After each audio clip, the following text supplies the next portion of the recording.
कुमारी प्रथा नेपाळमध्ये शेकडो वर्षापासून सुरू असलेली ही एक प्रथा जगातील एकमेव हिंदू राष्ट्र असलेल्या नेपाळमध्ये चक्क लहान मुलींना महाकालीचा अवतार म्हणून पूजलं जातं। या मुलींना तिथे कुमारी देवी म्हणून संबोधले जाते। 7व्या शतकापासून सुरू असलेली ही प्रथा आजही तितक्याच विश्वासाने तिथे पाळली जाते। 30 वर्ष वयापासून मासिक पाळी सुरू होईपर्यंत ती मुलगी त्या पदावरती राहते आणि त्यानंतर दुसऱ्या मुलीची कुमारी देवी म्हणून निवड केली जाते।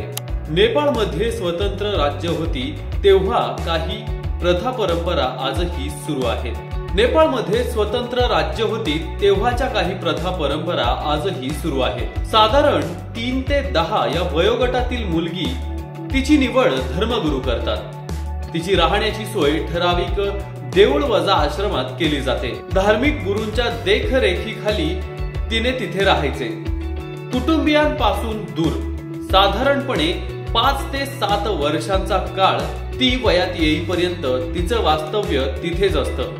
गुरुजींच्या परवानगीनुसार कुटुंबीय तिला वर्षाकाठी एखाद्या वेळी भेटू शकतात। तिचं धार्मिक व शालेय शिक्षण तिथे होतं। अधूनमधून तिच्या वयाचे सवंगडी तिच्या बरोबर खेळण्यासाठी बाहेरून आणले जातात। तिचं दर्शन वर्षातून एकदाच ठराविक दिवशी भव्य स्वरूपात भरवल्या जाणाऱ्या यात्रेत करता येतं। एरवी ती दर्शन देत नाही। जर ती राहत असलेल्या देवळात पर्यटक भेट देत असतील व गुरुजींनी परवानगी दिली तरच काही क्षणांसाठी ती ठराविक ठिकाणी उभं राहून दर्शन देऊ शकते। कुमारी देवी कशी निवडली जाते? एखाद्या मुलीला कुमारी देवी म्हणून निवडण्याची ही प्रक्रिया खूपच वेगळी आहे। नेपाळमधील शाक्य आणि वज्राचार्य जातीतील मुलींना 3 वर्ष होताच त्यांना त्यांच्या कुटुंबापासून वेगळं केलं जातं। या सगळ्या मुलींना कुमारी आणि अविनाशी असं संबोधलं जातं। वेगवेगळ्या 32 स्तरावर त्यांची परीक्षा घेतली जाऊन त्यातून एक कुमारी देवी निवडली जाते। यावेळी तिच्यात कुमारी देवी बनण्याची आवश्यक असणारी सर्व लक्षणं असावी लागतात। तिच्या जन्मकुंडलीत असणारे ग्रह नक्षत्रांची स्थिती ही महत्वाची मानली जाते। म्हैस कापणे, राक्षसी मुखवटे घालून नृत्य करणे असे प्रकार तिच्या समोर केल्यानंतर जी मुलगी घाबरून रडणार नाही तिलाच कालीचा अवतार मानलं जातं। विविध प्रकारच्या शारीरिक चाचण्यानंतर कुमारिकेची निवड होते। मान्यतेनुसार कुमारिका होण्यासाठी हरणी सारखी जांग आणि सिंहणी सारखी छाती असणं गरजेचं असतं। या कुमारिकेला हिंदू आणि बौद्ध धर्माकडून सारखाच सन्मान दिला जातो। विशेष म्हणजे अशा कुमारिका यापूर्वी काठमांडू, पाटण आणि भक्तपूर अशा तिन्ही राजशाही साम्राज्याचं प्रतिनिधित्व करत असत। कुमारिका निवडीची प्रथा ही राजघराण्यांशी संबंधित होती। 2008 मध्ये हिंदू साम्राज्य संपुष्टात आलं आणि नेपाळमध्ये लोकशाहीची घोषणा करण्यात आली, पण तरीही कुमारिका प्रथा अजूनही सुरूच आहे। निवड झाल्यानंतर या कुमारी देवींना सन्मानाने राजधानीत नेलं जातं। तिच्या समोर पुजाऱ्यांकडून प्राण्यांचे बळी दिले जातात। कुमारी देवी असेपर्यंत या मुलीला कुमारी घरामध्ये म्हणजेच मंदिरामध्ये राहूनच आपलं शिक्षण आणि धार्मिक विधी पूर्ण करावे लागतात। सण उत्सवांवेळी वर्षातून फक्त 13 वेळा त्यांना बाहेर आणलं जातं आणि त्यांची नगरातून मिरवणूक काढली जाते। यावेळी शाक्य वंशाच्या लोकांनी तिची पालखी आपल्या खांद्यावर घेतलेली असते जेणेकरून तिचे पाय जमिनीला स्पर्श होऊ नयेत। लोक या कुमारी देवीचं दर्शन करणं शुभ मानतात। विशेष म्हणजे हिंदू आणि बौद्ध अशा दोन्ही धर्मातून या देवीला तितकाच मान दिला जातो।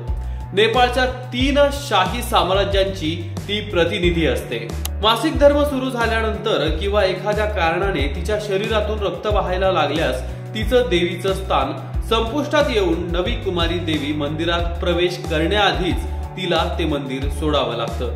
तिचा तिथला मुक्काम संपला की ती बाह्य जगात तिच्या कुटुंबियांकडे परत जाऊन पुढील शिक्षण, लग्न, संसार असं सामान्य माणसाचं जीवन जगू लागते। पदावरून बाजूला झाल्यानंतरही या कुमारी देवींना पवित्र मानलं जातं। तिथे त्यांना पेन्शन आणि राहायला आवास दिले जातात, पण तिथल्या समजुतीनुसार जो पुरुष कुमारी देवीशी लग्न करेल त्याचा मृत्यू लवकर होतो। या कारणाने तिथल्या बहुतांश कुमारी देवींना आपलं संपूर्ण आयुष्य लग्न विनाच व्यतीत करावं लागतं। मंदिरातच दिलं जातं शालेय शिक्षण। लहान मुलांसाठी काम करणाऱ्या समाजसेवी संस्थांनी प्रथेला नेहमीच विरोध केला आहे। या मुलांचं लहानपण आपण त्यांच्यापासून हिसकावून घेत आहोत असं त्यांचं म्हणणं आहे।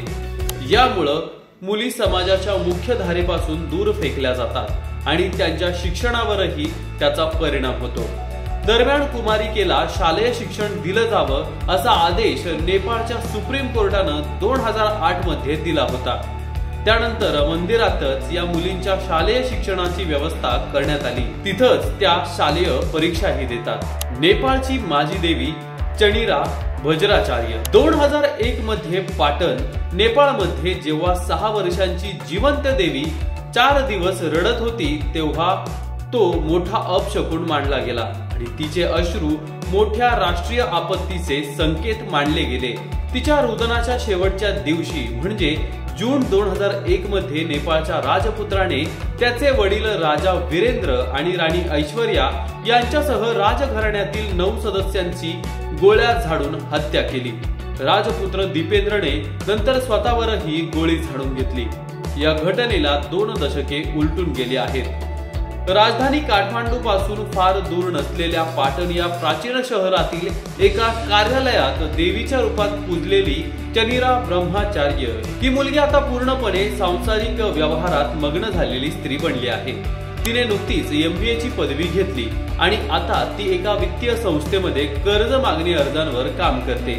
चणीराची कहाणी इतकी प्रेरणादायी आहे की देवीची जबाबदारी सांभाळताना तिने अभ्यासासाठी वेळ काढला। आता तीच परंपरा पाळणाऱ्या बाकीच्या देवींना अर्थात मुलींना शिक्षण घेण्यासाठी प्रोत्साहित करत आहे। म्हणजेच 7 दशकांपासून चालत आलेल्या परंपरेत मोठी सुधारणा घडवून आणण्यात गुंतलेली आहे। चणीरा यांचा संघर्षही कमी नव्हता। 27 वर्षीय चणीरा म्हणते, लोकांना वाटायचे की मी देवी आहे, मला सर्व काही माहित आहे आणि देवीला कोण शिकवू शकते। आजही एक खोली तिच्या देवी रूपातील चित्रांनी भरलेली आहे।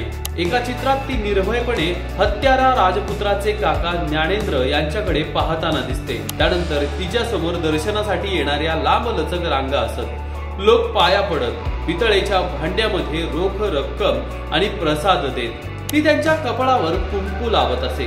त्याला सर्व भाविक आशीर्वाद मानतात। ही परंपरा तळेजू देवाशी संबंधित आहे। एका राजाच्या वागण्याने संतापून ती अदृश्य झाली। तिने नंतर सांगितले की ती पुन्हा कधीही तिच्या शरीरात दिसणार नाही। मग तिने उपाय सुचविला की एका किशोरवयीन मुलीची पूजा करावी, ज्याद्वारे ती राजघराण्याशी संबंधित सल्ला देत राहील। 14व्या शतकातील या घटनेनंतर या भूमिकेसाठी काठमांडूच्या नेवार समुदायातील 2 वर्षाखालील मुलींची निवड करण्यात आली। एका वेळी डझनभर मुलींना देवीची उपाधी, परंतु केवळ 3च देवीची जीवनशैली पाळतात। त्यामुळे या परंपरेत सामील झालेल्यांना चिनारा विनंती करते की त्यांनी लिहिणे वाचणे शिकावे। जशी ती शिकली त्यामुळे त्यांचा अधिक चांगला विकास होईल। तसेच या प्रथेमुळे लहान मुलांच्या मानवी हक्कांचे उल्लंघन होते असे म्हणणाऱ्या टीकाकारांनाही उत्तर मिळेल। चिनाराला विश्वास आहे की त्यामुळे जबाबदारीतून मुक्त झाल्यानंतर समाजाच्या मुख्य प्रवाहातून परतणे सोपे होईल। या जगात निरक्षर राहणे फार अवघड आहे। चणीरा ही या परंपरेची विरोधक नाही। आपले बालपण सामान्य नव्हते याची तिला जाणीव आहे। ती म्हणते, ते माझ्या आयुष्यातील सर्वोत्तम क्षण होते। प्रत्येक जण मला भेटायला यायचा, आशीर्वाद घ्यायचा आणि सणांना अनेक भेट वस्तू द्यायचा। तिचा कोणताही अधिकार नाकारला गेला नाही हे ती ठामपणे सांगते। लोक नेहमी असा विचार करतात की देवी म्हणून मुलींना कोणतेही वैयक्तिक जीवन नाही, त्यांना खेळायला वेळ मिळत नाही, हसण्याची परवानगी नाही, पण प्रत्यक्षात तसे काहीही नाही। ते फक्त मान्य आहे। तरीही देवीची भूमिका सोपी आहे असे कोणीही समजत नाही। तर मित्रांनो, ही माहिती तुम्हाला कशी वाटली आम्हाला कमेंट करून नक्की सांगा। आणि हो, जर हा व्हिडिओ तुम्हाला आवडला असेल तर नक्कीच आमच्या पेजला फॉलो करायला विसरू नका। तसेच आमचं YouTube चॅनेलही आहे, त्या YouTubeवर आम्हाला नक्की सबस्क्राईब करा नवीन अपडेट मिळवण्यासाठी। धन्यवाद।